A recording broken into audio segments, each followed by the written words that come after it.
Welcome to Nerd Positive. This is a Facebook and YouTube live podcast that celebrates everything we feel is awesome and hopes of spreading our fandom to you. After the live show, which isn't live today, but that's another thing, you can catch us on Spotify, Apple Podcasts, and anywhere else you can find your audio fix. Each week, we dive into the hearts of fandom, celebrating the things we love. From sci-fi to fantasy, movies to TV shows, comics and video games, we explore the universes that have captured our imaginations and made us lifelong fans. Expect passionate discussions, in-depth analyses, side quests, and maybe even a few things hiding under the bed. Whether you're a yippee-ki-yay motherfucker or just dipping your toes in the fandom water, Nerd Positive is the place to be. I'm the host, the self-proclaimed Emperor of Awesome, Bradley Buchanan, and with me every week I have the co-host with the mostest, the unverified twin of Dwayne "The Rock" Johnson in the eyebrows, the unverified twin of Dave Batista in the head wrinkles, the unverified twin of Carl Weathers in the mustache, the flavor savor, and I got two more, and the unverified twin of Tony Todd in the right earlobe, and finally the unverified twin of Shamar Moore in the nipples. Yes, sir. A little more. How's it going, man? Excellent, sir. Girls, ladies and gentlemen, for joining us for our podcast. It is the best part of our week. My name is Brian S. Dennis, and this week the S stands for Galactus. Man, I got to tell you something. This sort of funny, kind of sad. You might be a little bit of ocular perspiration. This was my Friday, right? Okay. So I had some low tire pressure in one of my tires. So I'm like, all right, okay, get tires plus, whatever, So I go there, and then I call up, make the appointment, and I'm like, hey, okay. So take it in. About 5 minutes later, after they pull it in, they're like, kind of giving me that "you're a dumbass" look, right? They're like, are you sure it's the right? Are you sure it's the driver's side front wheel, not the driver's side passenger? Like, yeah, pretty sure, because I just put some air in there because it was low, yesterday. And they're cool because we found a nail in that one. And I'm like, oh, so you found a nail, not that one that I brought in for. Yeah. Okay. Yeah. Can you check the other one too? So I had nails in both my tires, and I get home from Chicago and my same tire is low again. So I got to take it back in tomorrow. But that's not the funny part. So as I'm sitting here at Tires Plus, we're getting a new roof put on the house. Okay. And I get a picture. That's the pain. Yeah. Oh, yeah, the wall. Yeah. I get a picture from my wife. One of the workers fell through the roof.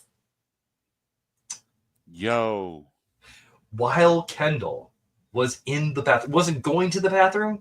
Yeah. I told her that every time she tells a story, she needs to be taking a deuce. Okay. Like, hey, I'm crapping, dude falls through. Yeah. Got it. But she was actually just doing her makeup and everything like that. And that dude falls through.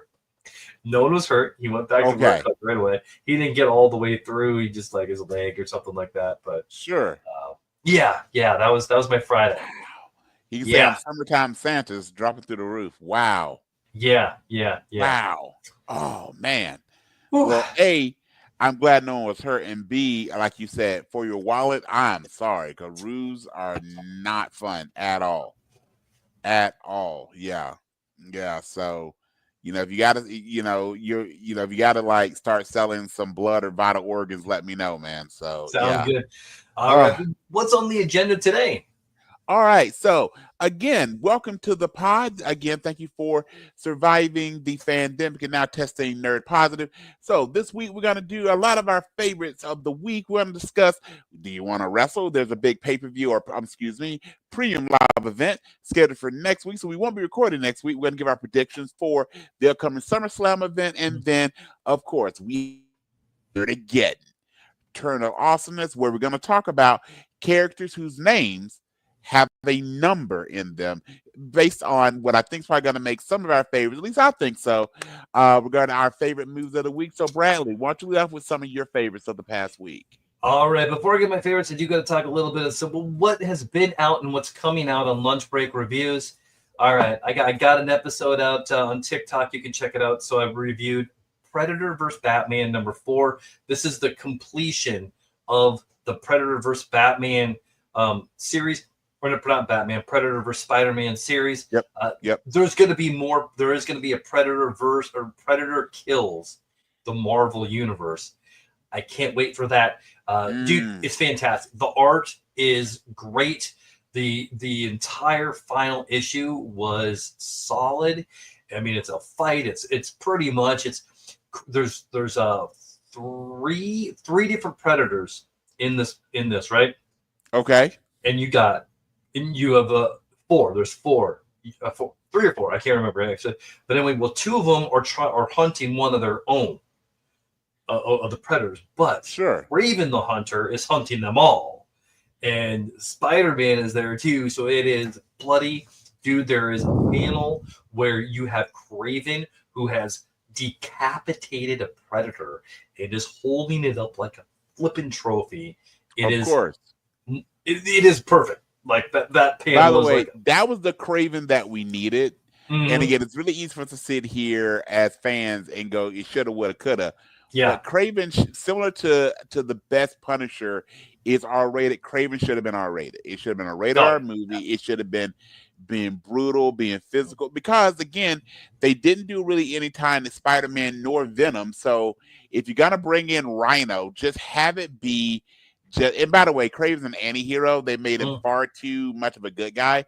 The guy looked the part, but they really should have just made it just him going through and the brutality of him of defending the Earth. Very similarly, if they ever give us another live action Swamp Thing should be rated R. Swamp Thing is not a nice fellow, and so hopefully James Gunn is smart enough to do that because it is on the docket. Swamp Thing, here's Swamp Thing. You either give me a hard R movie or you give me a hard R animated movie with Swamp Thing.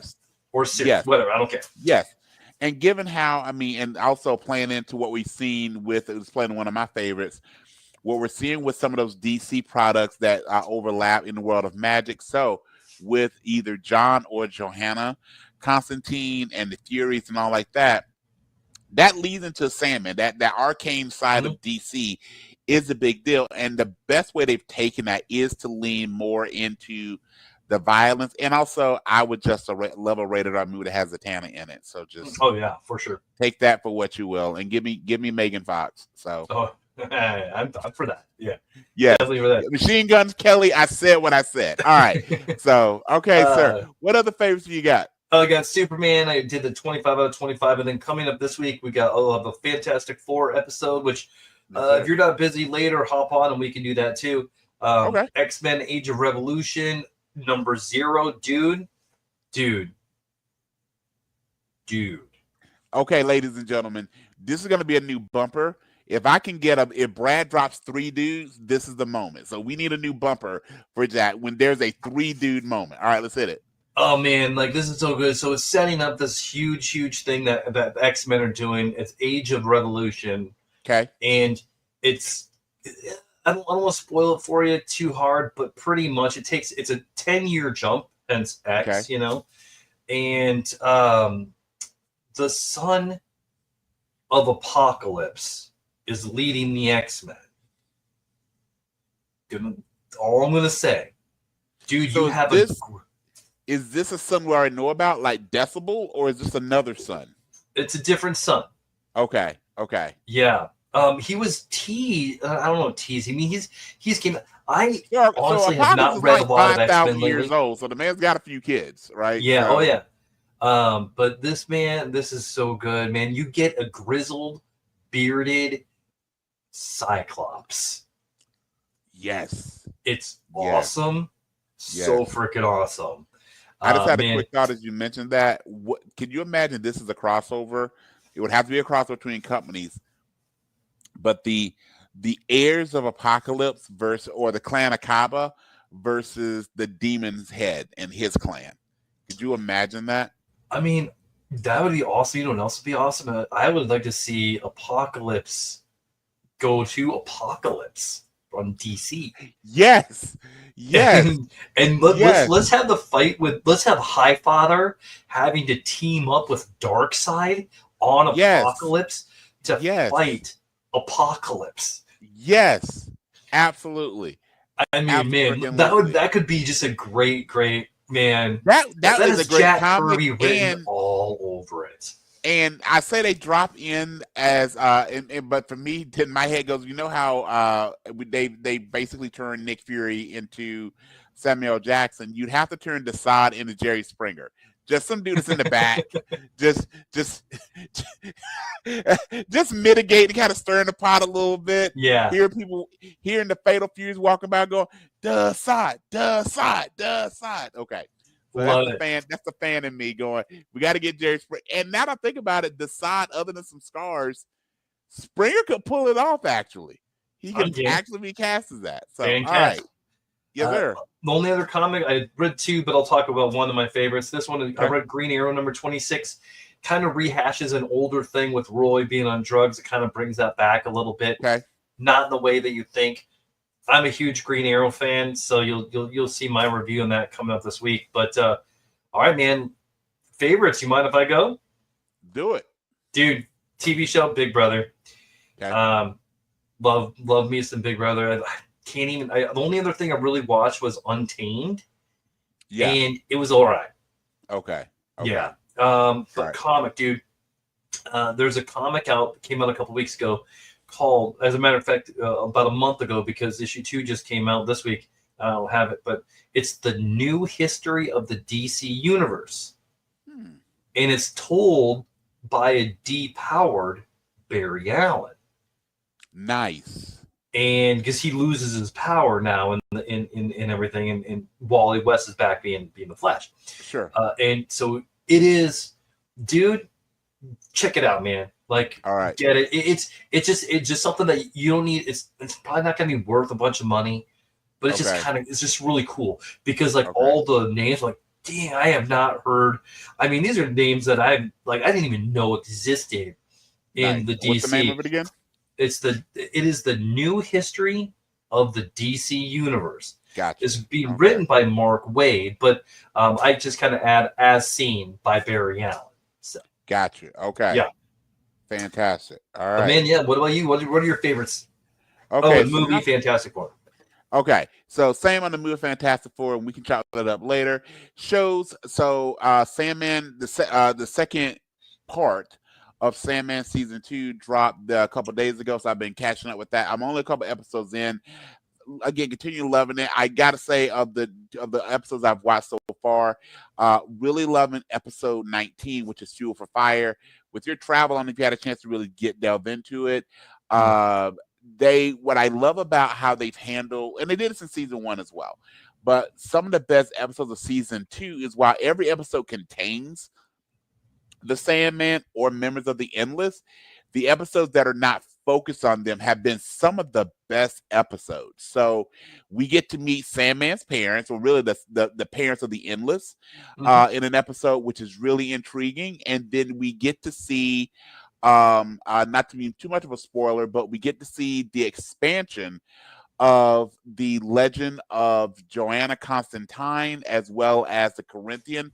There's an episode dedicated to the two of them, which is Fuel for Fire. It is fantastic. And just how they really did a great job in season 2 of really expanding the supporting cast and delves more into them, as well as, and I'm so glad to see this back because this gentleman is a really good actor.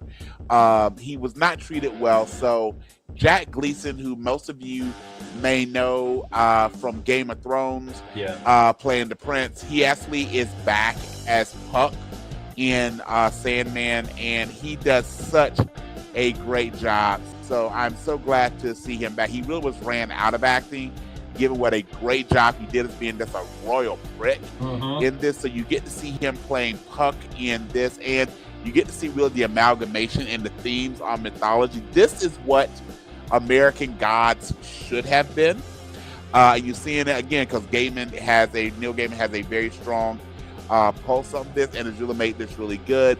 Also, season 17 of American Ninja Warrior is just fantastic. I love ANW, so got to give it. And Brad, we are less than a month away from Peacemaker season 2. It drops, I believe, the 21st of August. So we're getting there, my friend. Have you seen the new trailer? I have. Man, fantastic, man, dude. I'm stoked. I mean, we love our Peacemaker. I mean, it was the greatest show of 2023. 24? Yes, it was. Yeah, I mean, 2023. Like, it's been a long hiatus. So yeah. James Gunn has been a little busy, and again, based on Peacemaker, based on Superman. I know not everybody loves Superman, but the overwhelming majority of people did. And I gotta say, just based on those two products in the new, as well as Creature Commandos. If you look at Creature Commandos, the new Superman movie, and Peacemaker, James Gunn is doing an excellent job with DC. Marvel, just hold it together. But this is giving us what we wanted, which is a competition between the MCU and the DCEU, I think is what it's called. And they're giving us and again, Fantastic Four, though. Cause I know you're going to do deeper dive into another pod, but I saw it yesterday. Excellent movie. It gave me what I want, including that mid credit scene. And me I'm a big Fantastic Four fan, and I love how they handle Franklin. Maybe if I was Reed, I'd be a little concerned for Franklin, that return. I'd be like, well, I don't know here, but they did such a great job. Again, I'm not going to get too much into it. I gotta say, my favorite character, though, which I really like, I love how they treated Johnny Storm. I think they did Johnny. I think this is all respect to Chris Evans and Michael B. Jordan. This was the best Human Torch. This is the best treatment of Human Torch I've seen. So I'm similar to you, man, and we'll stop from rating it because I think we'll do that a little bit later tonight. Yeah.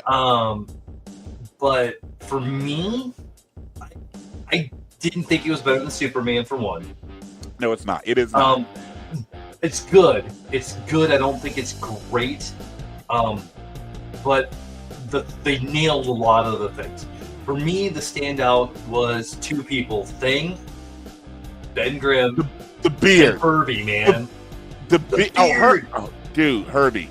Okay, so I was in the theater again. I don't want to spoil too much of it. I was in the theater, and there's a scene where, by the way, they did. I think I agree with you. It was good, maybe even very good, not great, not to the level Superman is. But also remember, Superman is meant to lead the DC Entertainment Universe. This is folding into Avengers Doomsday, so it's a different expectation, right? Similar to Guardians was not going to lead. Guardians is not meant to surpass the Avengers, right? But they're part of that. Okay. But with that being said, there's a scene where the I think they call it the Fantastic Foundation. It's the Baxter Building. That's the only right. It was a Future Foundation. It's the Baxter Building is what it is. Yeah. But when Galactus reaches in, spoiler alert, and you're not sure what happens to Herbie, I remember people in the audience gasping. They didn't care about Franklin. They cared about Herbie. Where's Herbie? Which shows you that piece. So perfect, not at all. Also, but when compared to the three other, and there's been more than three. I think there's been 4 or 5 total movies, but the 3 most recent big budget version of this, it is better than those. It was better than the 2 previous that focus on this. And again, RP to Julia McMahon, and then the Michael B. Jordan, Miles Teller one, which they tried something. I gotta say that one was not as good as the previous 2, and they did what they should have did with the Rise of the Silver Surfer. By the way, I love how I'm scrolling time. They did Galactus right. This is why I put a pin in it. They did Galactus the way they should have done Galactus, which was great. Yeah, and for all the haters about Silver Surfer not being, dude, she knocked it out of the park. By the way, if you know the comic, the way that they did the Silver Surfer in this one makes perfect sense. Yep. It is not. It's a different version. And remember, it's Earth 838. I think is the Earth that this starts on. 828. 828. Thank you. 828 because 8/28 is Jack Kirby's birthday. There it is. And again, not to spoil from the other so it gives you a hint. Go check out the other pod. But when that was in there, I as well as others were like, aha. So yes, I had to unpack that after the movie with some folks, but that was great. So with that being said, let's jump into you want to do the wanna wrestle? Yeah, absolutely, right. man. The big thing coming up here in about a week. The biggest party of the summer. We're not talking about Brad's Backdoor Barbecue. By the way, that sounded like we still need to do one of these, man. We still gotta get together for one of these. We've been trying for like 2 years. We got to get together. But by the way, Brad's Backdoor Barbecue sounds like something you would find under the bed. All right. So with that, what we're gonna do here is SummerSlam. Triple B's, baby, Triple B's. The biggest part of the summer, as it is billed by the WWE, is the premium live event they are doing next week. As we're recording, it is going to be August 2nd and 3rd. So with that being said, it's 2 nights of matches. What I'm going to do is going to go through the matches. Brad, I will do what we typically do. Who do we want to win? Our heart picks. Who do we think will win? Our brain picks. Then we come back the week after the event. We'll see how we did. Brad and I usually do pretty strong, so we'll see how we do. All right, so I'm just going to go as they have them listed currently, night 1, night 2, and then they have one match they've not assigned tonight, which we'll talk about last. All right, so first up, we have for the WWE Women's Championship, we've got Tiffany Stratton defending against the Queen of the Ring, Jade Cargill. So first up, Brad, your heart pick. Who do you want to win? I want Tiffany Stratton to win. Okay. And I think she's going to keep it. Okay, so she is both your heart and your head. Yeah, gotcha. I don't think Jade is. She's got people behind her, but I just don't think she's good enough yet to be and hold champion. I think she still needs some work. Yeah. So I'm not going to disagree with you on anything that you said. I think Jade is without a doubt the future of the women's division. She has the look. She's got a great deal of charisma. Her work, if she can just focus on power-based things, that's fine, but her fluidity, she seems a little bit of a step off. There's been some botches that people are looking for botches, which also doesn't help. And her promos are not great at all. I also think, though, I agree with that. I think Tiffany should win, and that's also who I want to win. I also got to say, I've not been thrilled with Tiffany as a baby face, just because her character in NXT was a heel. She's very popular, especially when she was aligned with Nia Jax. We want to see her cash in on Nia Jax. I don't think that makes her a long-term babyface, because she doesn't act as a baby. She's a heel. Yeah. So I could see Tiffany retaining, but doing it in a dirty way to reestablish Tiffany Stratton as a heel, and that moving forward, whether it's Jade or someone else. But I think what we will see out of this match is Tiffany turning back to full-blown heel. Okay. Next up, the match. I'll watch it, but I'm also kind of going to be probably refilling my beverage. Randy Orton, and I got to give him credit. He probably is better in the ring than either of us probably would be. But Randy Orton, the legend killer, the future Hall of Famer, the 14-time world champion, is teaming with Jelly Roll to take on Drew McIntyre, multiple-time world champion, Logan Paul, who's a fan. Yes, he was a celebrity first, but is fantastic in the ring, and a tag match. I think we both are going to come on the same side of this, but Brad, who do you want to win? Who do you think will win between Randy Orton and Jelly Roll taking on Drew and Logan Paul? Now, I love me some Jelly Roll, and I love me some Jelly Roll. I love his music. Right. Yeah. However, and I know he's training. He's being trained by the Undertaker. So I know. Yeah. I get it. He's lost a ton of weight, and what they've had him doing in the ring, he's done well. Yeah. And by the way, fans pop for it. They cheer for him, and they also cheer, not to steal your time, but also cheer for him being physical against Logan Paul, right? Yeah. There's a difference. And I think that's intentional. They've had pretty much all of his physical interactions, but he's been the winner of it, be against Logan Paul, not Drew McIntyre. I think that's done intentionally, but please go ahead with your thoughts, sir. I think, so I want Drew and Logan Paul to win. For one, I think they make a really good team. Don't they? They really do make a great team. It's almost like Andrade and Ray Phoenix. Yeah. Way better than Phoenix. Screw him. And you know what? So I also think that they're gonna. Well, no. My heart is telling me that Drew and Logan. My brain is gonna tell me Randy and Jelly. All right. They're not gonna bring Jelly and let him lose. There's maybe some help somewhere. So first off, we're on the exact same thing when it comes to who we want to win. And again, this is no shade to Jelly Roll. I think Jelly Roll has done. He obviously is a professional wrestling fan. He has he's a good promo. He's a singer, he's an entertainer. Yeah. But we've seen singers, comedians, actors that have tried to do this. You can tell who are fans versus folks who are just doing. He is obviously a fan, so give him all respect for this. And they've not had him do anything from a physical nature that is too outlandish, mostly punches. And I gotta give him credit. He did a decent Big Boss Man slam. That was a lot of Logan, but he was a decent Boss Man slam. As far as who we think will win, this is where we differ. You said you think Drew and Logan. You said Randy and Jelly Roll. Yeah. I'm gonna say Drew and Logan for no other reason than I think you have a former two-time champion, someone that quite possibly is a future world champion. And no, I think maybe a three-time world champion with Drew, but multiple-time world champion. Randy and Jelly Roll should lose.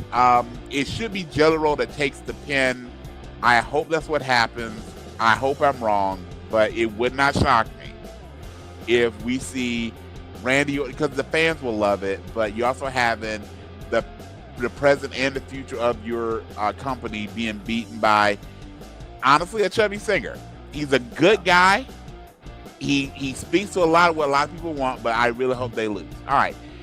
So, I would have thought this would be the main event of the card, but I don't think it will be, given another match. But we've got Gunther defending the World Heavyweight Championship against CM Punk. So Punk versus Gunther, probably going to be the best match of the night. But I'm curious, who do you want to win, Punk versus Gunther?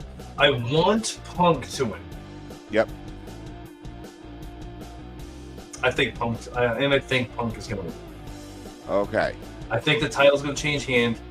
They cannot keep putting Punk in that top spot without giving him an eventual win. That's fair. And I think that's that. And then it also takes him away from going after John Cena. Okay. So I agree with you. I would love to see Punk win this. My only thought is they kind of alluded to the fact that Jay and Gunther. And by the way, I think this is Jey Uso's spot. I'm not sure I'm not sure what's happening. Or maybe they had a different plan before the injury to Seth Rollins. But I think this is 100% Gunther's spot. Is Jey Uso's spot. We're not getting another match with him, which I'll talk about a little bit later. But I'm going to say that I agree with you. They can't keep putting Punk in title matches without him winning, because it's now starting to really, I think, affect a bit of his credibility. Yeah. But I don't think they're pulling the trigger at SummerSlam. If they do, I think either way this comes out, it works. I hope, again, that Punk wins. But given they keep talking about Gunther and Jey Uso having that rubber match, since they're 1-1 in title matches, I'm going to say I think Gunther wins. You're going to say Punk wins. Again, I think will be the best match of the night. All right. Now we're moving to the Women's Tag Team Championship. We have the Judgment Day, Raquel Rodriguez and Roxanne Perez defending against Not Friends. I love the fact that you say Not Friends. And a duo. What has worked for the WWE, and you're never sure how much of this is planned, how much of it's just things that had just organically worked by accident.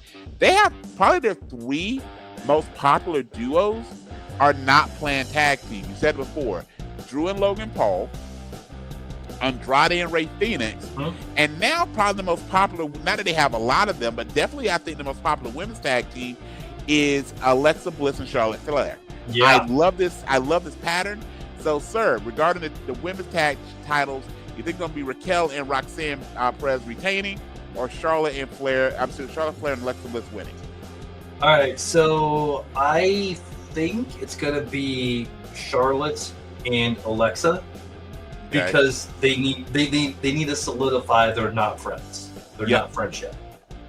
I think I think Liv might screw the Judgment Day out. Yes, I was thinking that too.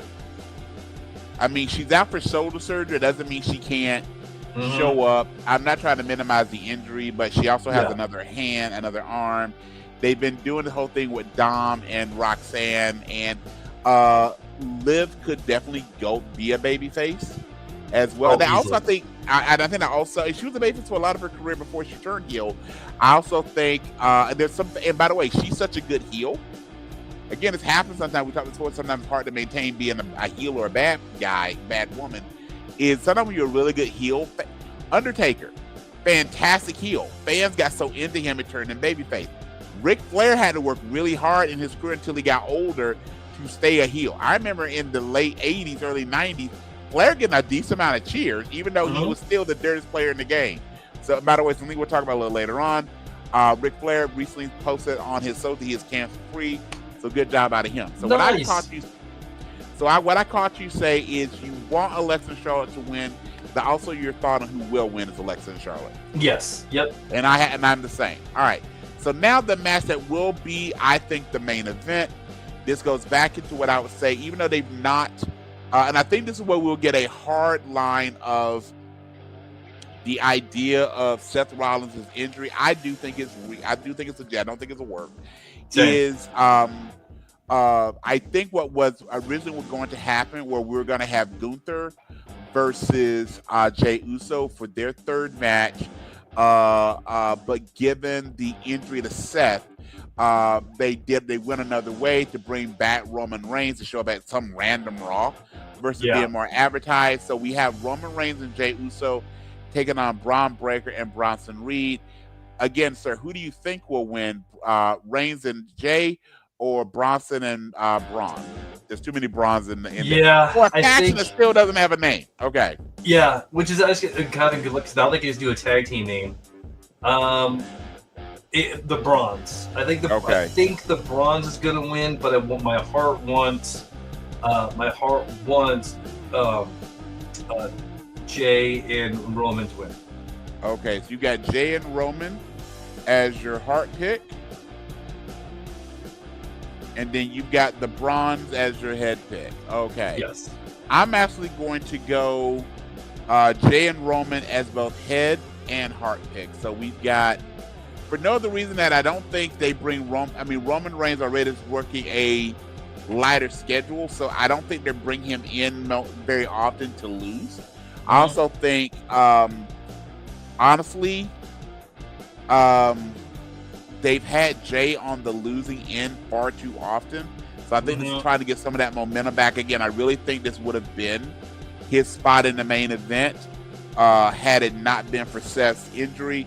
The one thing I will say, back to what I alluded before, is we'll find out the knee injury is a work or a shoot, or also just how severe it is if potentially we see Seth showing up. So maybe after the Gunther Punk match, do we see a Rollins cash in, which also would make sense because they talk about how Gunther is so dominant. I think for either one of these things, what I'm kind of calling my shot here is if it is a work, Seth should cash in at SummerSlam because you can see the Punk Gunther match being really hard hitting. So if Gunther retains, they give him an out of it. Took so much out of him in his Punk match that Seth could come in and cash in and walk up the title, or Punk gets his win, but he gets a 5-minute title reign and lose it. And then that also makes it where we get Punk versus Seth moving into maybe Survivor Series War Game season. All right.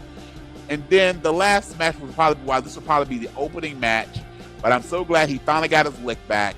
We got Sami Zayn taking on Karrion Kross and the real star of the match, Scarlett.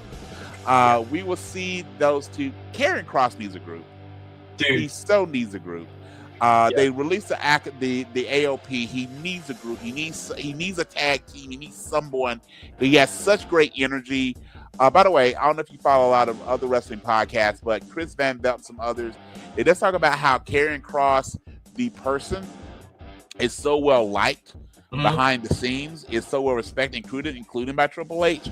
Hopefully this will start. Sami Zayn is a great guy as well. Yeah. But I think there's more upside at this point in their careers with Karrion Kross versus Mhm. Sami Zayn. So I think we're both going to come on the same place with this. Kross versus Zayn. Who do you think will win? Who do you hope? Who do you want to win? Who do you I think want will win? Kross to win. Both ways, correct? Both ways, man. Okay. Dude, I have become such a good fan of Karrion Kross, man. He has everything, and I don't know what it is. He has similar to when people looked at LA Knight and go, he has everything that he should be getting pushed, but he wasn't. Karrion Kross has everything for a heel that you want. He's got a great look. He's in fantastic shape. The ink is cool. Yeah. I thought it was more imposing when he had the bald hair, but the longer hair also works for him. He's got the gorgeous valet who is also his wife, so you get his legit wife, so they can play into that. He's got incredible moveset. He can talk. He's got everything to be, if not a main event heel, this guy should have the Intercontinental title draped across his waist pretty much nonstop, right? Yes. So, and we're both fans of Dominic Mysterio. But I mean, but this is also a guy that could be leading your mid card. So hopefully, and Zayn has shown really great way of putting people over and really helping to elevate them. I think, and I hope, this is the start of that true. He was really impressive on NXT. That true Karrion Kross push on the main roster. All right, so that is it for night one. So let's jump into night two. Again, what should be the main event, but let's have it listed number one on the card is Cody Rhodes challenging the last real champion, John Cena, in a street fight. So who do you want to win? Who do you think will win? I want Cody Rhodes to win, Okay. but I think Cena's gonna retain. All right. I don't think they're gonna get. I don't think Cody's gonna win it off of him on that or at Summer. That's SummerSlam. Okay. Yeah, Summer. Man, they're gonna let Cena hold on to that title as long as possible. Because they keep making it, he's got so much time. They're gonna wait till the last penis wrinkle of time before they love that. So I agree with you on the want to win. I want Cody to win. He's the face of the WWE. Yeah. And honestly, some wrestlers it's a testament to them as wrestlers. Some wrestlers you think they're total top of the card with or without a title. Stone Cold was that way. The Rock is that way. The Undertaker. I saw a stat this way from the CDD podcast. Did you know that of his 17 titles, only 7 of Cena's 17 title reigns have been 60 days or longer? Really? He's got 4 that were 3 weeks or shorter, including a 5-minute reign. Wow. So he's got one that was just short of a year. It was 300 days. And then he's got one that, so to give respect, his current reign, which is as of today, is 97 days. As of the day we're recording, which is July 27th, it's 97 days. It is his 4th longest title reign at 97 days. Wow. So Cena's someone that, and this is also a standard thing with the babyface too, is you really do better as a babyface chasing the title than with the title. So Dusty Rhodes, 3-time world champion, never held the title. That's a common thing you see with a lot. None of Austin's nor The Rock's title reigns were very long. All right. Yeah. But there were folks that you like, this is still my guy without having the championship. Yeah. Cody doesn't quite have that. Now he's only had 1 world title reign. It was a little over a year. So let's give Cody a little more time. But Cody, there is a little bit of his luster is gone without them saying undisputed champion. So that's why I think he's gonna beat Cena for 2 reasons. One is that. The other part is Cena is supposed. They're being very vague, as they should, about when Cena's done. But I think he's done in December. I think he's done the end of this calendar year. I don't think Cena retires as a heel. I think Cena retires as a babyface, because I think his last match he loses, and they want fans cheering him being done. If he's a heel, you're gonna get fans, fans giving him that salute of leaving. I don't think they're gonna mess with how they may react if he's a heel. So given that it is the end of, it'll be August when the event happens. I say something happens to start his babyface turn. Maybe that's the return of the final boss. But I think that's why I think Cena loses to maybe get the Rock's involvement. I don't even necessarily it'll be a match, but something that the Rock will do to start turning him heel. I think we will need a Rock match because the Rock doesn't have like an heir apparent to carry that. Like, hey, this is my guy that's going to take over for you. But I do think something happens starts if it doesn't completely turn him heel. I was babyface. It starts so, but because of that, I'm going with you. Cody's both my heart pick. He's also my head pick, and I've got you having Cena retaining. All right. So, what is I think will be the best match of night 2 is Naomi versus Rhea Ripley versus Io Sky, a triple threat for the Women's World Championship. Bradley, who do you want to retain? Who do you want to walk out of that match as champion? Who do you think will walk out of that match as champion? Man, I really think my heart pick is Rhea Ripley. Okay. My head pick is Naomi retains. Okay. So our head pick is exactly the same for no other reason than she just got the championship. And I think under the Triple H administration, we're not seeing as many quick title changes. Some have been shorter, but for the most part, they know that the way you solidify some of the champions gives them a little bit with the title. So I don't see Naomi dropping the championship. So she is both my head and my heart pick. When it comes to Rhea, I am such a Rhea Ripley fan, but just like I said, some people get beyond the title. She doesn't need it. And also, here's the other thing. At some point, we're overdue. At some point, they're going to have a draft to shake things up. I could see Rhea, it goes back to what I was predicting earlier. I could see Rhea I think Naomi wins by pinning Io Sky. And then I think at some point when there's a draft, Rhea goes to SmackDown, and you'll get Rhea as a babyface against a heel, Tiffany Stratton. I think that's what they have planned. So nice. All right. I like it. Then we've got in a no DQ match, Becky Lynch versus Lyra Valkyria. But here's the other stipulation.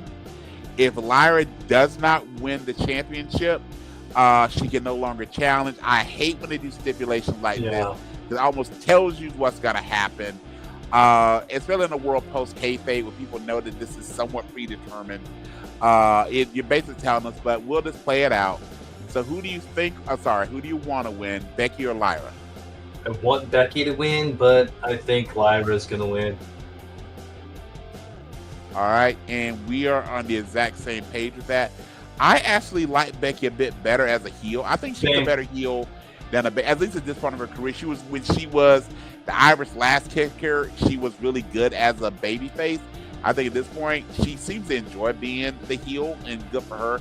I agree with you. I want Becky to win, but when you add that stipulation, similar to the Goldberg stipulation that, hey, they made it a world title match, you're basically telling us what's going to happen, is that Lyra is going to defeat Becky, and I think that leads to Becky might be taking some more time off. I wouldn't shock me. And then I think this leads to Lyra versus Bayley, and I can see maybe a Bayley heel turn. I can see maybe a Bayley heel turn coming sooner than later. All right, then we've got in a steel cage, Solo Sikoa versus Fatu. So you got Solo Sikoa versus Jacob Fatu for the U.S. title. Who do you want to win that one versus who do you think will win? Man, I think that one is going to be all Fatu, man. My head and heart are speaking the same language, Jacob Fatu. Yep. I agree with you. Because it's a steel cage match, those usually lend to baby faces. You don't, especially when it's a title match, you rarely see heels win cage matches when it comes to whether they are the challenger or the champion. I agree with that. However, I think if Fatu wins it, I don't expect another lengthy title reign just by the fact I think they have bigger plans for Jacob Fatu, including, I said it before, he's my pick for this year's Rumble winner. And then the last match that is slated, we still have 2 matches to go, but the last match that is slated for night 2 is Dominic Mysterio defending the Intercontinental title versus the phenomenal one, AJ Styles. So who do you want to win in that one? Who do you think will win in that one? So I'm just not a huge fan of AJ Styles. Okay. Dom is still riding high, man. Like he's still doing really well. I think Dom is gonna win, and you know what? Head and Heart are gonna be in agreement here as well. Dominic Mysterio, I think, and I want. All right, same. I want Dominic to win. I think Dominic will win. I'm a decent fan of AJ Styles. I was a big fan of TNA back in this. I can see a lot of his best work. But I also think from a corporation standpoint, AJ gets lost a bit in the shuffle on the main roster. I honestly think if you had AJ on NXT or TNA, and he came back to TNA for their last show, but I think if you use AJ as part of that developmental system to really show those young folks how to get it done, and he can still really work. I would love to, honestly, he skipped NXT when he came in from New Japan. Send him down to NXT, and it sounds negative to say send him down. Yeah. NXT is a third brand. It really is. We talk about the main roster, but NXT is really a third brand. I think there's so much talent that he could work with down there as either a heel or a babyface, similar to what they did with Dolph Ziggler a few years ago. I would love to see AJ on NXT. Also, I mean, it's a lighter schedule. I think we'll just do AJ a lot of good. Maybe that's what they have planned. But I agree with you. I don't see Dominic Mysterio losing to AJ. I think AJ is going to put Dom over, which will begin to build up that Dominic Mysterio brand as well. So we're in agreement there. So now, the last match we have, which again, they don't have it slated for either night yet. Maybe tomorrow night on Raw, or at least Friday on SmackDown. We'll find out where it's going to be. We've got the Wyatt Six, which is Dexter Lumis and Joe Gacy, defending against Andrade and Rey Mysterio. DIY, which is Tommaso Ciampa. And yep, we'll just get to it. Yep. So I'll just finish it up. The Wyatt Six defending against Rey and Andrade. DIY, Fraxion, the Motor City Machine Gun, and the Street Profits in a table, ladders, and chairs match. I completely agree with you. I think for Head and Heart, it's going to be Rey and Andrade for no other reason than it's a ladder match, and this is absolutely fuels them. And again, I'm the one that takes the product in totality. They gave them a vignette where they talk about La Raza and that their money, they did all those things. And ladder match is a good way for a dominant team like the Wyatts to lose the title without losing, right? They're not going to get pinned. They're not going to submit. They can get triple teamed, and then again, I think this, and I also think, while I'm a big fan of the Street Profits, I think it's time to split the Street Profits. Just by the fact, I think Montez Ford, Booker T said it on the podcast a couple weeks ago. Montez Ford is built for a singles run. He is absolutely built for a singles run. Yeah. So I think at some point, splitting the profits and letting Montez Ford do his thing. All right, so we'll compare those in a couple weeks. So with that, sir, are you ready for the Nerd-a-getton Tournament of Awesome? Yes, I am. I got my list. Brian, you want to tell them how this works? Absolutely, sir. Absolutely, sir. So the way that this will work is, so every week, Bradley and I go through our Nerd-a-getton Tournament of Awesome. Well, we take a topic and we list out who do we think will win if this was a tournament, bracket style. So this week we're going to discuss in honor of the Fantastic Four movie, who are our favorite characters, or who we think are the most powerful characters that have a number in their name. Now, remember, that's the only premise we gave each other. So I think we're going to have some very interesting picks here. With that being said, we each come up with our top 10. We break those down to our top 8, and then we whittle those down to one representative Brad's bracket, one representative my bracket. And then they face off to see this week's ultimate winner of the Nerd-a-getton Tournament of Awesome. All right, sir. So last week you went first, so you cool if I kick off? Absolutely, man. All right. I got my 20-sided dice, and here we go. All right, sir. So I'm going to start off with, in my first is honestly a pick just by I don't think you have anything regarding best characters that have a number in their name or some type of number insignia. You got to go with 007, aka James Bond. All right, that is your number 3.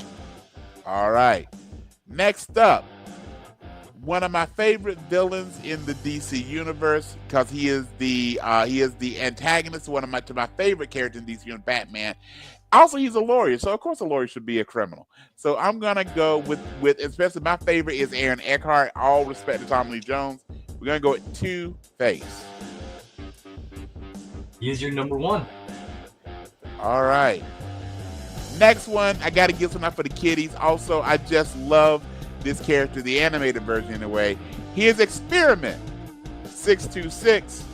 We're giving it to Stitch. All right, and Stitch is your number 2. All right. Stitch, and I'll Next put him up, here. Experiment 626. Okay. Next up, this was driven by 626 was driven by my heart. This pick was driven by another part of my anatomy. Got to give it up to Miss Ryan, 7 of 9 from the board. I almost put her in line for the same reason, we said too. we were doing numbers, she popped into my head. So Jerry Ryan, she popped into something. Yes, sir. Yes, sir. Yeah. By the way, if they led with her, at this point, Resistance is not only feudal. I'm completely going with it. Like, yep, absolutely. Yes, sir. All right, sir. So did you see the Starfleet Academy trailer? No, is there one out? Yes. I'm gonna check it out after we get done. All right. Cool. 7 of 9 is 9. your number 6. All right. So I am led by this one based on what you said a few weeks ago when we were doing our countdown of characters that have color in their name. You mentioned the Men in Black. So this led me to doing the entirety of the Umbrella Academy. So numbers 1, 2, 3, 4, 5, 6, and 7. I am picking the Umbrella Academy. That is your number 8. All right. So there are a couple of these I think, unless they get X'd out by the roll of the dice next thing we do, I have a couple picks I think you're gonna have a hard time beating. All right. So I gotta go with this one because I love the character development. I also think the actress is really talented. I'm gonna go with number 11 from Stranger Things. Number 5. 11 is 5. All right. So, while his name may be V for Vendetta, the V also signifies the number 5 in Roman numerals. So I'm going V for Vendetta. You know what? That's fair. I wish I would have. I kind of went a different route with that, but okay, that's a good pull. V for Vendetta. It just hit me because, again, I watched V for Vendetta, which holds up so good. I watched V for Vendetta, and again, if you've not read the book nor saw the movie, and the 5 V is also important. is for patient number 5. And I am with DMC. Yep. Oh, V is number 7. Okay, number 7. All right. This one I completely picked because I figured you would pick them as well. I'm going X-23. You know me so well, my friend. You know me so well. I try. That's your number 10. Okay. So you have we got 4 and 9 left. Okay, 4 and 9. All right. So number 4, again, I'm just a fan of this character. Also, I love the fact that they've introduced this character in the new Spider-Verse movie. So I'm going Spider-Man 2099. All right. So that is your number 4, which means your number 9 pick is? The number 9 pick from the DC universe, literally God themselves, the one above all. The one above all. Okay. Literally DC's terminology for God. Right. Okay. Yeah, the creator. I was feeling that. I was like, all right, the creator, one above all. Okay. Dude, you know what's sad part is I just read the new history and I didn't even do that today when I did my list. So that is a great one. That one All came right. in later in the week. The minute that we said we're doing this, number again, I talk a lot to you. 7 of 9, and then Spider-Man 29, and I was wrapping my brain about this the other day. I go, and then it hit me like the one above all. All right, sir. That is probably going to be the winner tonight. Let's see. Well, it depends. Let's see who your list is, and we still got some rolling to go. All right. Well, let's. You want to do your strikes first, or you want to go see my? Oh yes, do my strikes first. All right. Is there anybody besides the one above all that you don't want to lose? I'm gonna go number 9 and number 5. So 9 being the one above all, and 5 being number 9 and number 8. Well, guess what? 9 is gone. I just rolled a 9. You're kidding. I am not kidding. Ah! There's 19 actually. I drew a 19. Oh my gosh. All right. Shoot. You know, when I was stacking these in the back, I'm like, don't say the one above all last. Don't say the one above all last. Okay. That's probably fair though. That's probably fair. Okay. And then that was a great pull, man. That one. Okay. So with that being, that would have made my list really quick because they were just gonna fly through every bracket. Oh, so, dude, you're not gonna like this. Please tell me to roll an 8. I did not roll an 8. What'd you roll? I rolled a 6. You're 7 of 9. Okay. Is out. 7 of 9 was a. It was a pick. It was a choice. Okay. Yeah. Okay. All right. I still got Umbrella Academy in, so I'm still feeling a little bit better. All right, sir. Okay, so let's see. We have 1, 2, 3, 4, 5 of them the same. Okay. We have 5 the same. Okay.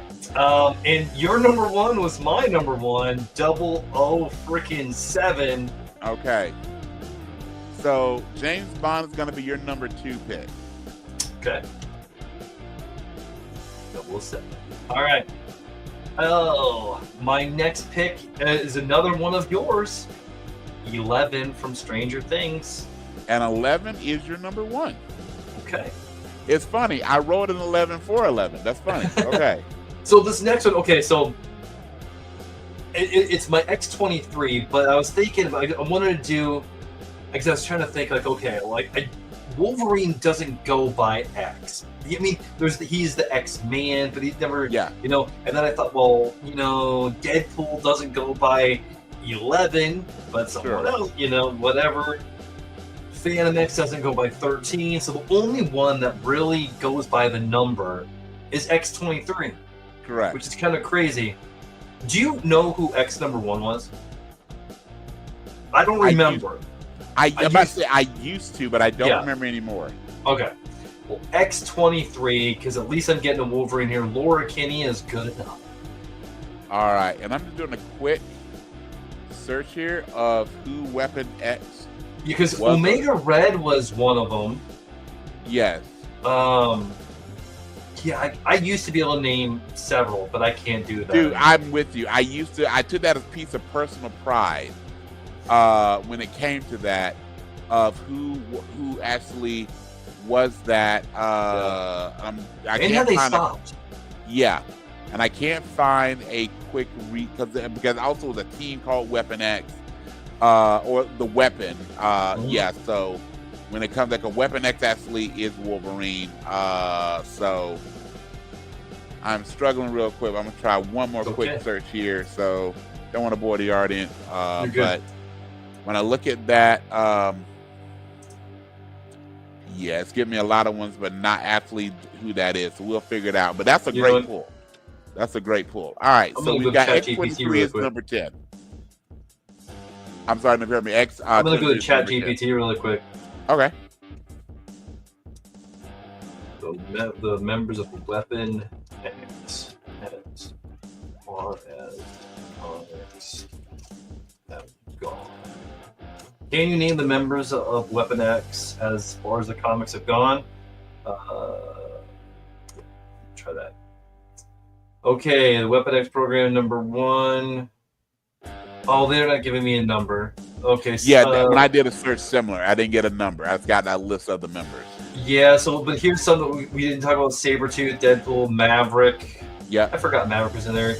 Castrell, Garrison Kane.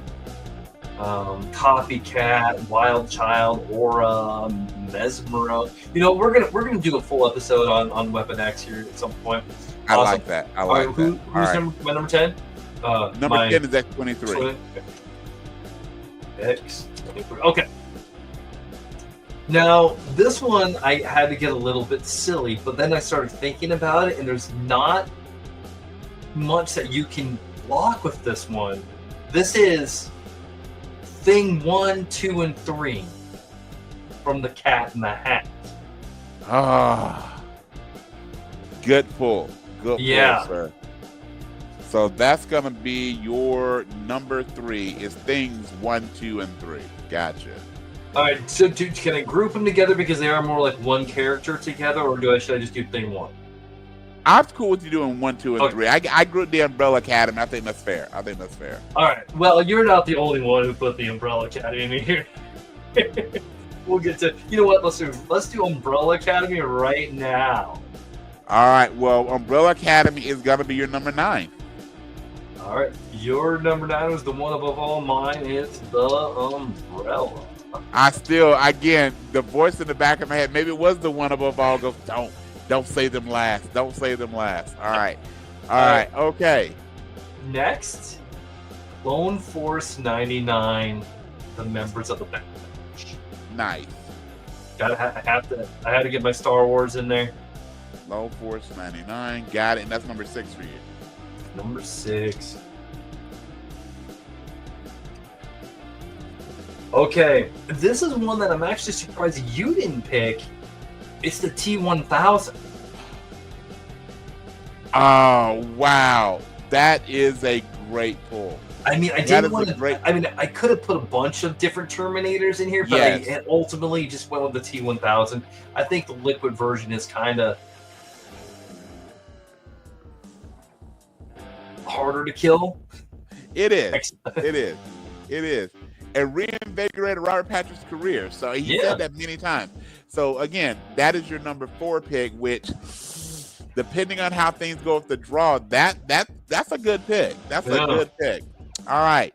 So we got So just to recap, your number 1 is number 11. Number 2 is 007. Things 1, 2, and 3 is number 3. We got the T-1000 number 4. Umbrella Academy is number 9, and X-23 is number 10. And I skipped your number 6 is also Lone Forest 99. Yes. Yep. Okay. So I have 5, 7, 8 left. Yep. Okay. So my next one, I gotta get a kid in here, right? There's a Ben 10. Throw up any of those monsters at you. Ben 10. Another great pick. Okay. Some of these this is going to be I love when we do these because there's so much out there. But Ben 10 is number 5. I like the original 10 that he had, but I totally get the expanded on the universe and the live action and all those things. But I really like Ben 10. That, by the way, the theme song of Ben 10 in the mid to late 90s, maybe in the early 2000s. Great. And I love how they handled the plumbers. I mean, they had a really rich universe. I mean, some of those early Cartoon Network shows were really great. Really great. Absolutely. All right. Okay, so we got Ben 10 is number 5. What's next for you, sir? All right. This one here, he's going to get you when you're not even thinking about it. This is Agent 47. I came close. I came so close. Did you? Yeah, Hitman. I came really close. Okay. By the way, that is your number 8. All right.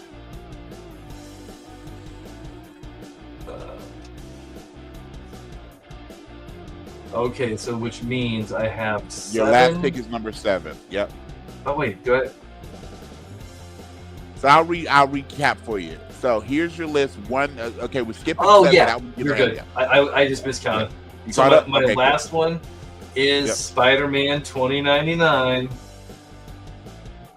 I knew we would probably both pick them, and again, what left for me was the minute that we said numbers. Again, X-23, but again, if you know me at all, Spider-Man 929 was going to be there. All right, so we're going to revamp your pick before we whittle down. We got number 1 slot is number 11. Number 2 is 007 James Bond. Things 1, 2, and 3 are together as number 3. The T-1000 number 4.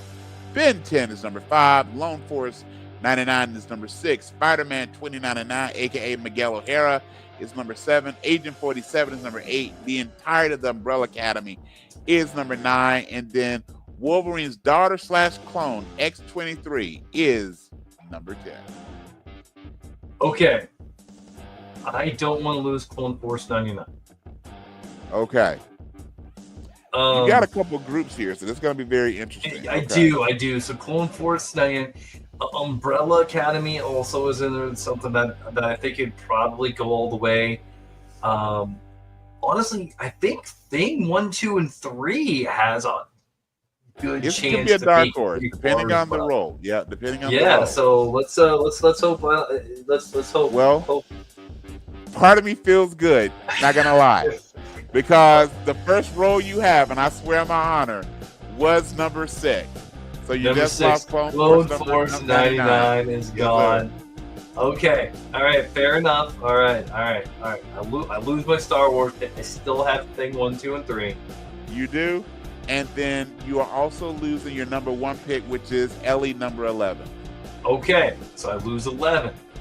That's Not, all right. I mean, that would be a. I mean, looking at your group, I mean, while she probably would have been towards the top part of your draw, I would say you still got some heavy hitters in there. So this. I do. So likewise with you, man. Likewise with you. All right, man. Are you ready to go to the next round? All right, I'll run through mine. Since I lost a one above all, I'm going to make these fairly quick. Okay, so I'm going to give you the 2. You tell me who's going to move forward. All right, let's do it. All right, Brian. Two-Face from the Batman universe or Experiment 626 Stitch? See, and again, I'm going to be brief. If this took place in Disney, I say Stitch. If it takes place in DC, I say Two-Face. Splitting the difference, I'm gonna say I don't think Two-Face can take him out. So I'm gonna get rid of Two-Face, because if nothing else, we know Experiment 626 is really resilient, can be blown up, all the things. Plus he's so darn cute and fluffy. So Ohana does mean family. So 626 beats Two-Face. All right. Unless it's the new animated version. Yeah. Yeah, there's that. All right, next up, we've got James Bond versus Spider-Man 99. James Bond versus Spider-Man 99. I think I know exactly where you're going. Yeah, with it's this one. super easy there. Miguel O'Hara is taking out James Bond. He will be shaken but not stirred. Spider-Man 99 beats 007. Okay, and then you have my pick that got knocked out, 11 versus V for Vendetta. She's got all the abilities in the world, but she does not have his killer instinct. V will find a way to take her out, so I'm taking V over 11. Okay. All right. And finally, you have the Umbrella Academy versus X23. Yeah, X23. Yeah. So we saw in Logan, X23 with her melee attacks can take out many a person, and we saw her have no issues beheading Juggernaut in Wolverine and Deadpool. However, or Deadpool and Wolverine. However, with her taking on the entirety of the Umbrella Academy, I think she would be overwhelmed. They will find a way of subduing her. So I'm taking the Umbrella Academy over X23. Okay. All right. Next round then would be, who do I have left? Okay. We got Stitch versus Spider-Man 2099, correct? Yes. Stitch versus Spider-Man 2099. I think Miguel O'Hara could hang with Stitch, and I think, again, if not destroy, could subdue. I'm taking 2099 over Stitch. Okay. He probably just sends Stitch back to his own universe and he can hang out with Lilo. Okay. And then we've got the Umbrella Academy versus V for Vendetta. Because number 5 is so ruthless, I think number 5 can make a plan for V. So I'm taking the Umbrella Academy over V for Vendetta. And think about that. It would be number 5 versus number 5. Yeah. And then my finals is Umbrella Academy versus Spider-Man 2099. I think the numbers game continues to win out. So the Umbrella Academy is taking my side of the draw. They take out Miguel O'Hara. So they beat Spider-Man 2099. Okay. Okay. So for you, Bradley, your first is going to be 007 versus things 1, 2, and 3. All right, man. So for me, that is an easy one. Thing 1, 2, and 3 is gonna go forward. They just can cause way too much chaos. Yep. And if they needed to bring it down, I think they could bring it down. Gotcha. So the T1000 versus, this will be an interesting one to watch if they actually play this out. Ben 10 at number 5, but number 4 is the T1000.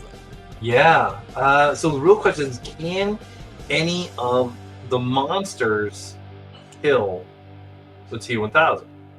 And are you limiting him to 10, or are you doing the expanded Omnitrix? He's got just literally almost an unlimited access. He's still called Ben 10, but it's almost unlimited access to monsters. Yeah, but I don't know enough about Ben 10 and everything on there. Like I just know he's a good character. Yeah. So it's also a kid versus a heartless cyborg. This is true, and because my knowledge lacks on Ben 10, I think. I mean, he can he throw out more than one monster at a time? He cannot. He's limited to one form at a time. Right, and the Omnitrix in most versions does have to recharge after a while. So there's a certain point. If T1000 can make the fight last long enough, he's gonna revert to Ben and not be able to shift again for a while. So right, and I think it's gonna be that's gonna make it go back. I think that is what's gonna kill Ben 10, just because he doesn't know the T1000. Yeah, he doesn't know a lot of the monsters either. I mean, they do a great job in the show of he has more expertise with some. He's a novice with others. So I like that pick of T1000 taking out Ben 10.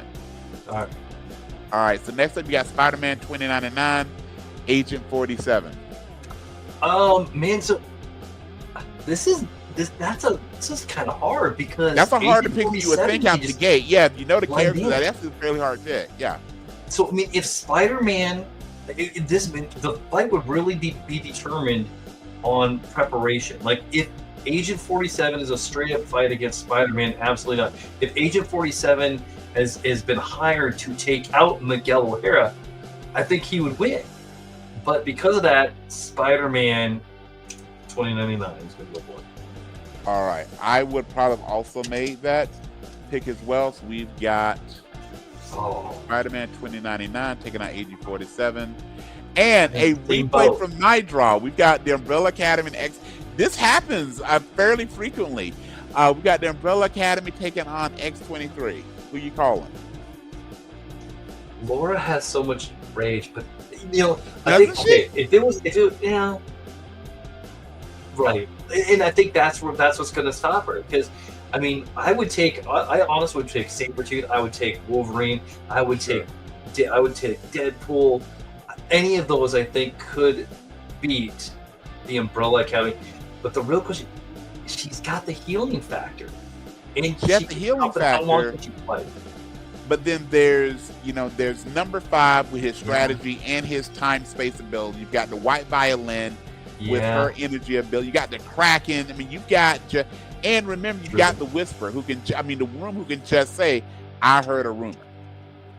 Yeah, I have to go with Umbrella Academy. It just makes too much sense. We don't put rules like this for a reason, because we want a good fun time, and it's true. You have number 5. I think number 5 alone, would have done it. So okay. He might crush on her too, because I can see number 5 going, hey, I'm a 70-year-old man, but I'm a 13-year-old body. All right. Yeah. All right. Okay, and that leaves us now to things 1, 2, and 3 versus the T1000. I just want to see this because I have my opinion how this will roll out. I would love to watch this. This would be like if you drop Barney in Jurassic Park. Okay, so I can't wait to see how this rolls out. I think that the things are going to want to have too much fun.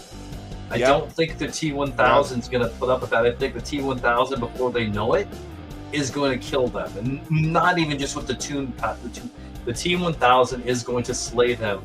Absolutely. The T-1000 is going to go forward. He's going to, T-1000. That's like putting the Teletubbies in the same universe as Lobo and thinking something good's going to happen. All right. Right, exactly. By the way, I would love to see that as well. Me too. Tinky Winky versus Lobo. Yes, please. Man, maybe that should be an episode. Maybe that should be a Nerd-a-getton, and it should be like a tag team, but like, yes. I don't know how we would word it, but like, in references like Jelly Roll and Randy Orton, like, yes, like yes. mismatched tag team partners. Yes. All right. So now we've got Spider-Man 2099 versus, again, the entirety of the Umbrella. And I always stress this for the audience listening. Yeah. It's the entirety of the Umbrella Academy. Yeah. So, I mean, and because that's the Umbrella Academy.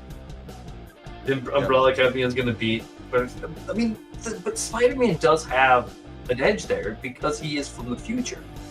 He's from the future. He's also a vampire. I mean, he's got things that go in his favor. He's got the suit, He's just got a lot of, similar to X-23, he's got a lot of, he of all the Spider, incarnation of Spider-Man, he's the one with truly the most unresolved rage.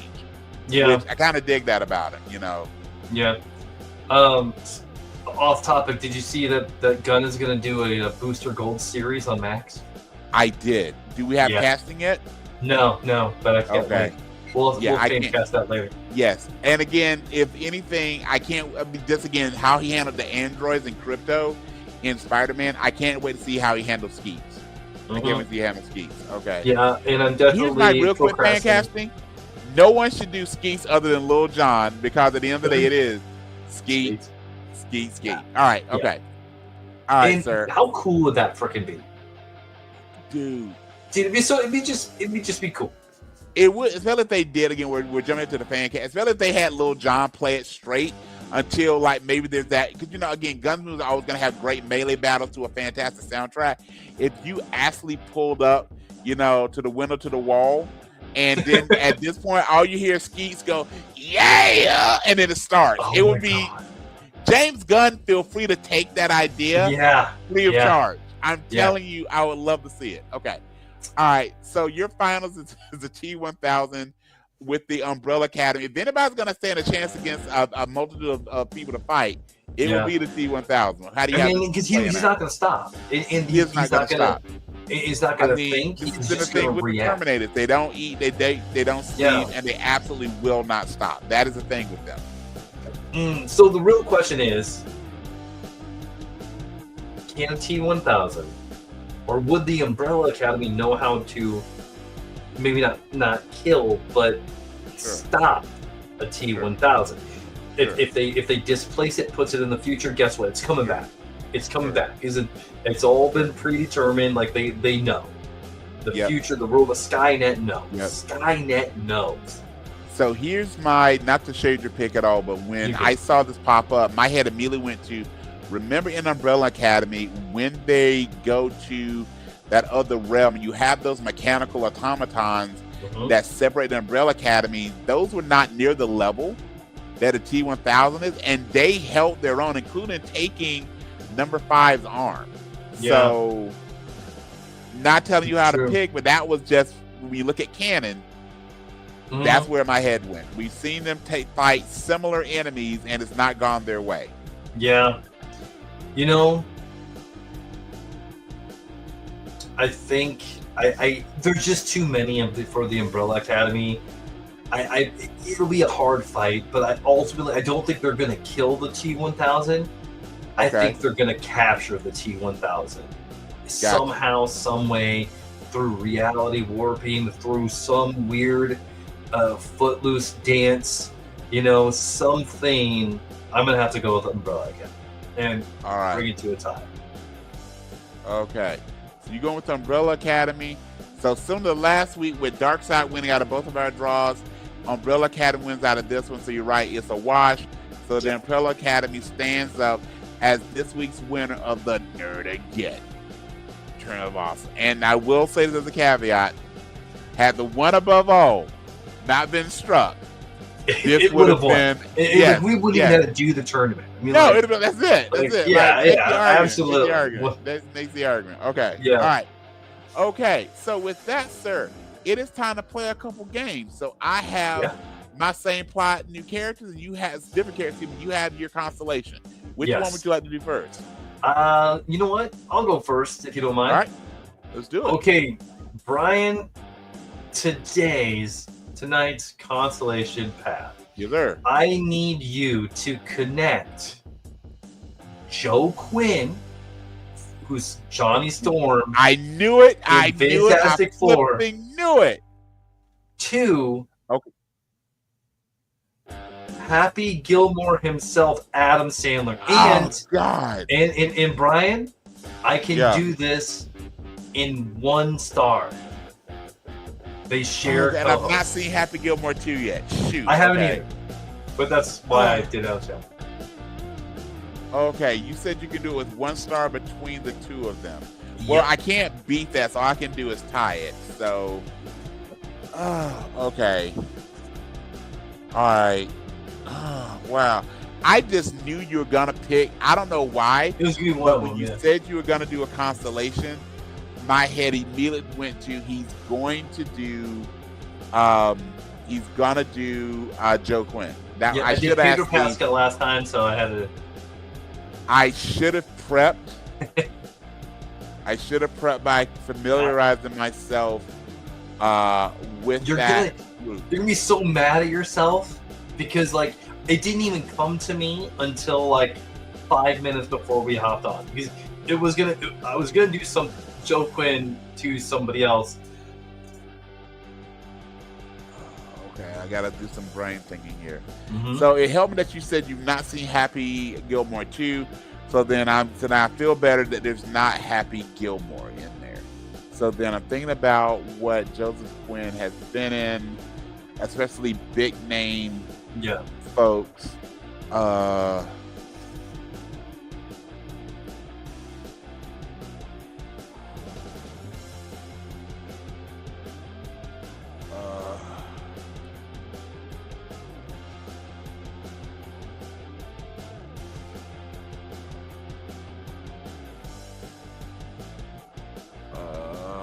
on.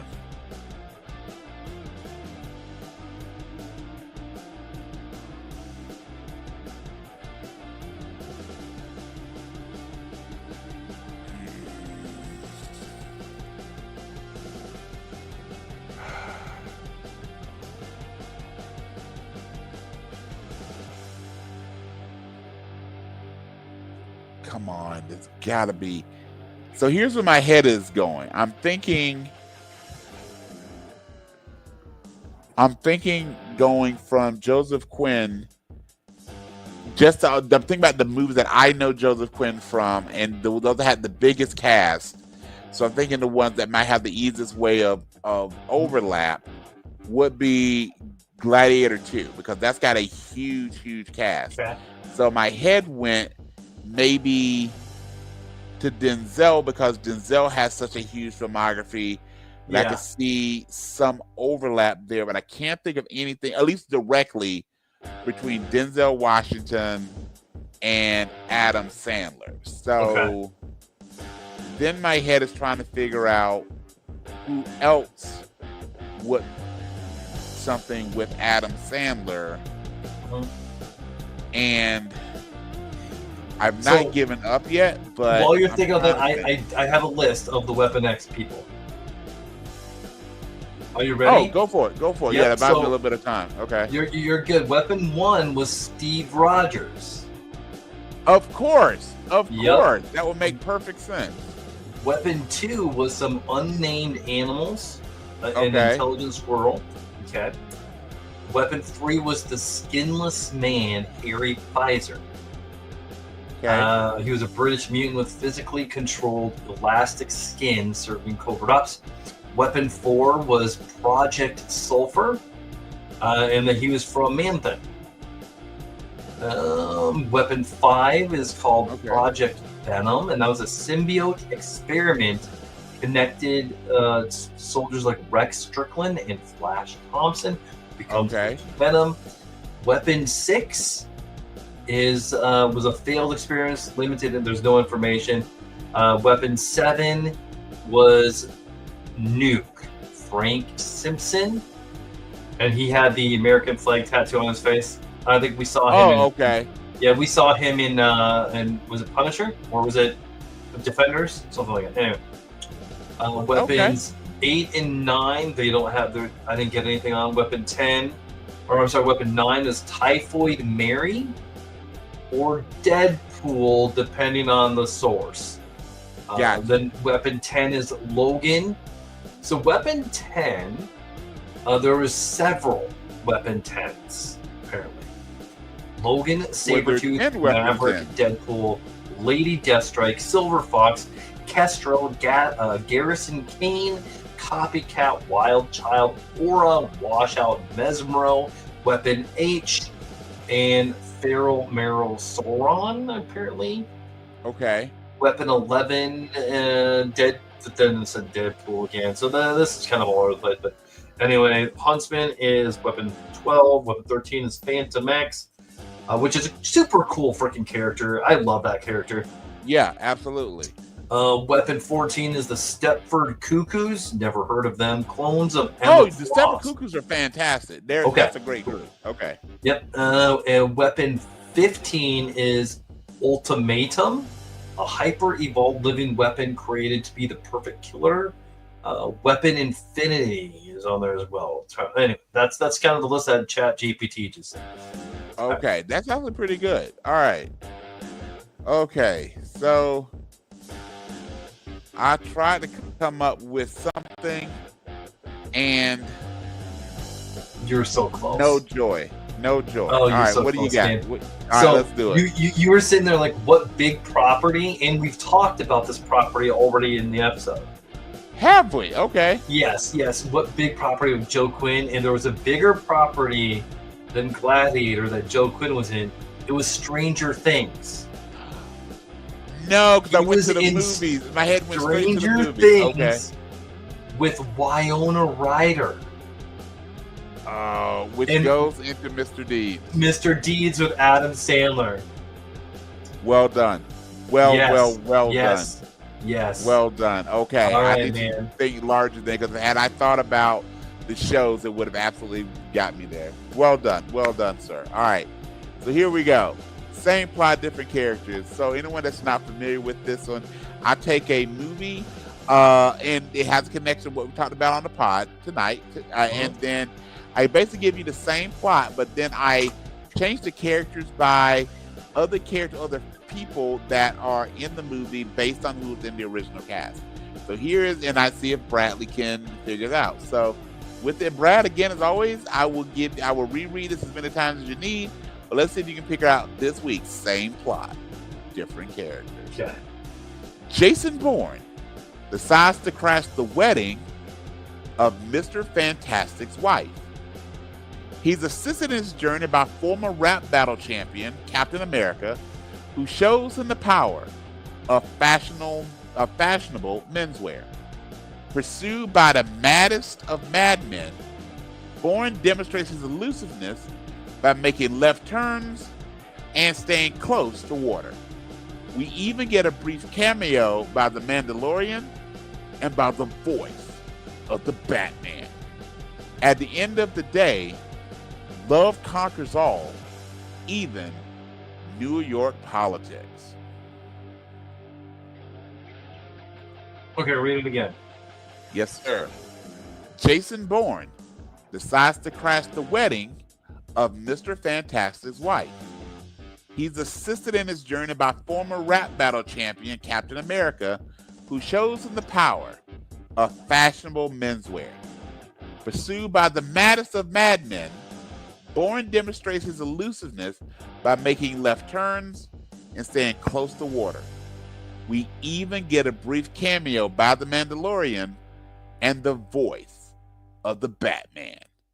At the end of the day, love conquers all, even New York politics.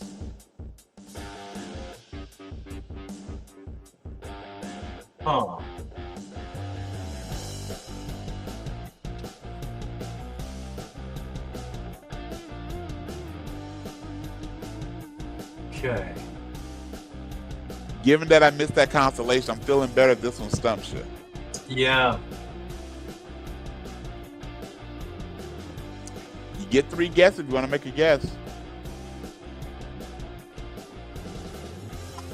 Oh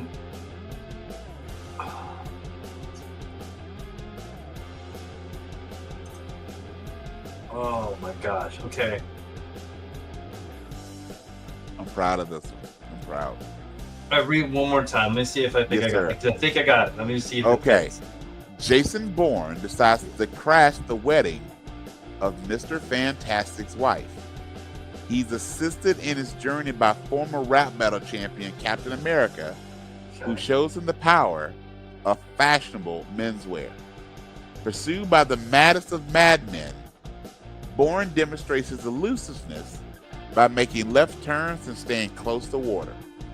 We even get a brief cameo by the Mandalorian and the voice of the Batman. At the end of the day, love conquers all, even New York politics. It was really good, man.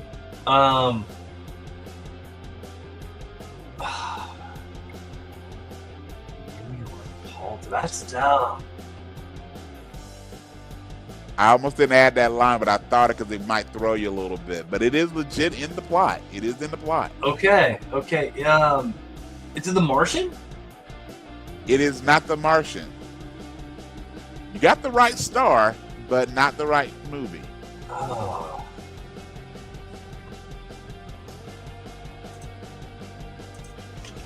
So Jason Bourne will tell you it, absolutely. Yeah. Man, okay.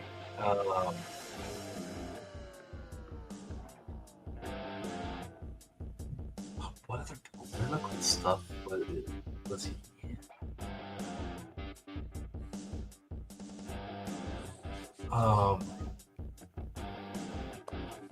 Man, my brain, when I figured out it was Matt Damon, I'm like, was this the Great Wall, or was this like the Last Duel? Those like kind of weird ones that he was doing there for a while. Sure. And I'm like, no, that doesn't fit the. If it helps, this was a hit. This movie was extremely popular. It is a box office hit.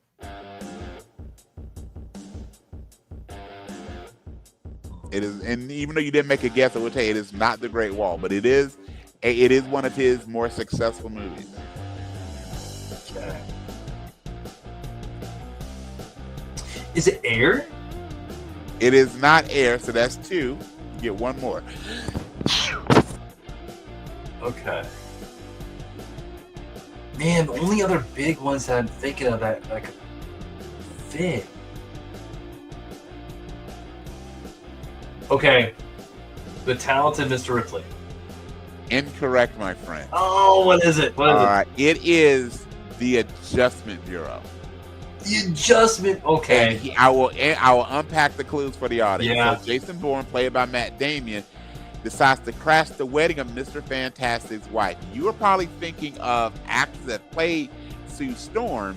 Mm-hmm. John Krasinski played Mr. Fantastic in Doctor Strange in the Multiverse of Madness. His real-life wife, Emily Blunt, is Matt Damon's love interest in The Adjustment Bureau. I tried to give you a hint when I said former rap battle champion Captain America. So Anthony Mackie is Papa Doc in 8 Mile, the rap battle champion. Fashionable menswear, The Hat. Pursued by the maddest of madmen. Again, that speaks to the casting of it. So you got John Slattery, who plays Richardson, and then the elusive are running from the Adjustment Bureau, turning the handle to the left, staying close to water. And then we had a cameo. I had to look this up, but actually Pedro Pascal has a bit role in that as Maitre de Paul de Santo, if I'm saying that correctly, as well as and again we're both Batman fans, but I actually was not a huge fan of this show, so it actually killed me. But if you remember the short-lived show called Beware the Batman, there's an actor named Anthony Vera, I'm totally butchering his name, who actually was the voice of the Batman in Beware the Batman. And the last piece of regarding politics, remember he was running as a senator for the state of New York, both at the beginning and the end of that movie. So that is the Adjustment Bureau. Well done. Well done. All right, my friend. Are you ready for my honest ad? I'm ready. Bring it. All right. So this week's honest ad, Bradley and I, and many of our fans and just anyone in the world knows we had quite a few deaths in the last calendar week, 3 of which, if we don't mention them in the podcast enough, there are definitely 3 individuals who impacted our childhoods, and those individuals are Malcolm Jamal Warner, Ozzy Osbourne, and Hulk Hogan. So here's my honest ad regarding those 3 individuals. And also all my Better Than Us Humans of the week. Yes, absolutely. So here we go. From The Cosby Show and What You Gonna Do to Mom, I'm Coming Home, we lost 3 legends. It's sad, but true. One was a rock idol who danced with the devil. The other was a Hulk, not green, but just as incredible. We said goodbye to Theodore Huxtable, who shared my youth. I daydreamed about his sisters, and that's the truth, especially Sandra. Mm-hmm. Ozzy was the Prince of Darkness and later a reality star. Mr. Osbourne proves no matter the hurdle, recovery is never too far. The Hulkster gave birth to rock and wrestling and is the most complicated of the 3, but its value to sports entertainment we will never be forgetting. This week was sad as we said goodbye to the past, but we will never forget all you've done to inspire this simple podcast. Hey man, I love that. That's great. All right. That is fantastic. Same who's to you, your Better my Than Better Us? Than Us Humans of the week were those 3. And again, there are Chuck Mangione. By the way, Chuck, if you don't know Chuck Mangione, if you're a big fan of the original run of King of the Hill, the new season or the revival, I think it's September 4th, I think what I saw.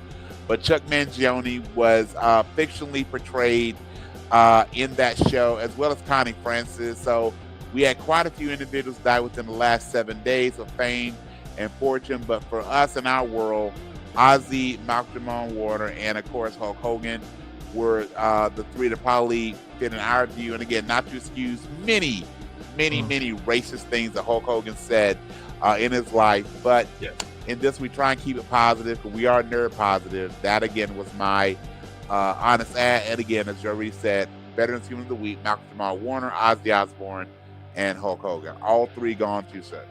Absolutely. All right, Brian, it's time to start putting it to bed. What about some closing? You have anything else? As always, I just want to thank you all for joining us for the best part of Brad and my week. Thank all of you for surviving the pandemic and now testing Nerd Positive. As your week gets started, please remember this sage advice. First off, no retreat, no surrender, and Goonies, never say die. All right, man. Remember, friendship is like peeing on yourself. Everyone can see it, but only you get the warm feeling that it brings. Every time you feel stupid, you just got a little bit smarter. And remember, squirrels' cheeks are also their nut sacks. Bye-bye. How about that, folks?